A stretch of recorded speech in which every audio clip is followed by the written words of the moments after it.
The storm desk. Read the storm, book the roofs, you're buried. So you post a roofing sales representative ad, hire the most confident talker who walks in, hand him a tablet and a territory, and hope.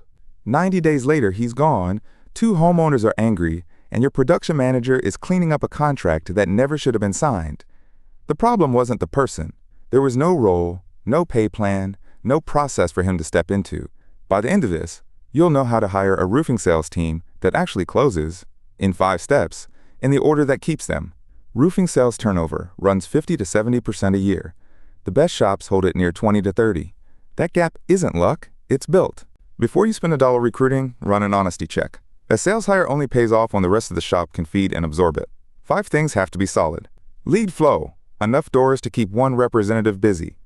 Pricing speed, someone who can approve a quote the same day.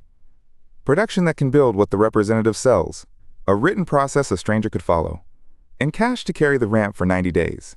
If 2 of those are broken, your first hire isn't a closer. It's whoever fixes the constraint. Step 1. Define one specific role before you write a single ad. The most expensive hiring mistake in roofing is asking one person to be a canvasser, a closer, an inspector, an estimator, and a coordinator at once. Those are 5 different jobs. When the representative underperforms, you can't tell which one they failed, so you can't coach them, so you replace them and repeat the cycle. A canvasser knocks doors and books inspections. A closer runs the appointment and signs the contract. A great door knocker is not automatically a great closer.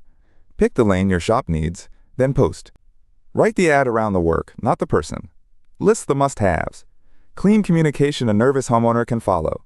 Documentation the same way every time. Follow-up discipline. Because most lost roofing deals die in follow-up, not on the first call. Don't make 5 years roofing experience a hard requirement. Some of the best closers came from solar or car sales and learned roofs on the job. And keep the ad legal. The EEOC bar screening that signals a preference for an age, sex, or background. Looking for a young go-getter is a lawsuit and a bad filter. Step 2. Decide W-2 or 1099, then build the pay plan around it. W-2 means an employee you withhold taxes for. 1099 means an independent contractor. Commission pay is heavy in roofing, and that tempts owners to slap a 1099 on every representative. Here's the part they miss. Commission pay does not make someone a contractor. Control does. The IRS common law test and the Department of Labor's 6-factor economic reality test both weigh control, not how you pay. You set the territory, supply the leads, the price book, the script. On almost every factor, that rep is an employee, and many 1099 roofing setups would not survive an audit. Classification decides the pay floor, so settle it first. The outside sales exemption can apply when the rep's main job is selling, away from your office, at the homeowner's door. Those reps have no salary minimum.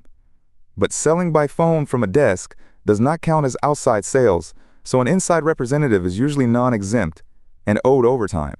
Commission only does not waive minimum wage for hours worked. Decide inside versus outside, exempt versus non-exempt, before you write the commission plan. Now build a commission plan reps will trust. 3 shapes show up most. Commission only, cheap if the representative produces, but it drives pressure selling. Base plus commission, easier to hire and retain, but you carry costs during ramp. And draw against commission, and advance against future earnings. A recoverable draw gets clawed back, a non-recoverable one doesn't.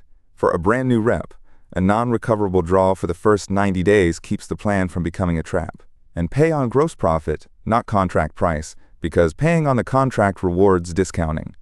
Profit aligns them with the number that keeps your lights on. Spell out chargebacks before the first deal. A homeowner signs, the representative gets paid, the job cancels, and now you're clawing back money he already spent. Set the rule.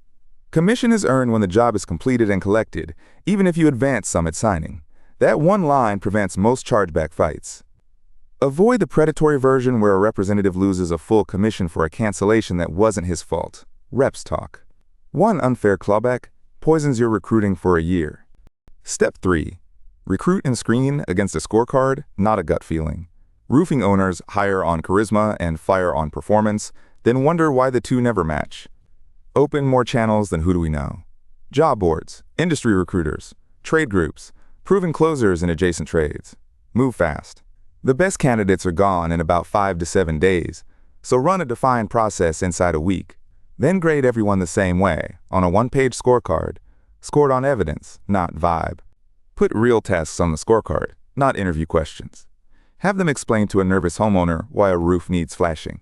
Hand them a messy lead note and watch them clean it up. And ask the integrity question. A customer asks you to write damage you didn't see. What do you do? The rep who documents what's real instead of inventing damage is the difference between a real company and a fraud investigation. Grade the homework, not the highlight reel. Step 4. Train the entire sales process before the first real pitch. Most roofing training is a tablet, a price sheet, and go ride with Dave for a day. Then the representative improvises, and every improvisation is a future complaint. Train the whole arc: intake and qualification, property access and safety stop rules, documentation standards, the estimate handoff. The FTC says every claim must be truthful and backed up, so no promised savings or approvals you can't prove. And the insurance boundary, where roofers get into real legal trouble. Practice it with role play and ride-alongs before they meet a real homeowner. Here's the line, and you teach it as, say this, not that. Your representative documents conditions and writes an estimate. The insurer decides coverage. The homeowner owns the claim and pays the deductible. So the representative never says we'll handle your claim, get it approved, fight the insurance company, or maximize your settlement. In many states, that's unauthorized public adjusting. The rep never offers to cover, waive, or absorb the deductible. That's insurance fraud in many states. Instead, I'll document the roof's condition so you have the facts, and your insurer decides what's covered. Train the documentation habit on real tools. Every property, photo, note, and follow-up date in one place, so a manager can later see if the process was followed. This is also where a green rep's first month gets less brutal. Here's where Roof Predict fits. It pairs an estimated roof age range with storm physics modeled per home, and flags which roofs are plausibly due, so a new representative works likely candidates instead of random doors. It does not inspect, diagnose, or decide coverage. Roof age is a range, not a date. The list starts the route. The inspection earns the sale. Step 5. Manage on margin and clean files, then scale deliberately. If you only watch deals closed, reps optimize for that number and stick you with cancellations and callbacks. Watch the whole funnel. Lead response time, inspections completed, gross margin per job, cancellation rate, file completeness. Run a short weekly pipeline review and coach from the file, not from personality. Give a new representative one narrow lane first, so it misses the rep, not the chaos you assigned. And before you blame a struggling hire, audit the system. Many fail because there was no process to step into. Close the loop. Define one role so you can coach it. Classify and pay honestly, because control decides W-2 or 1099, not how you pay. Screen on evidence with a scorecard. Train the whole process, including the insurance line you can't cross. Then manage on margin and clean files. Turnover in the 50s and 60s isn't paid down with bonuses. It's paid down with management. Build the system, and you stop replacing reps every quarter and start building a team that compounds.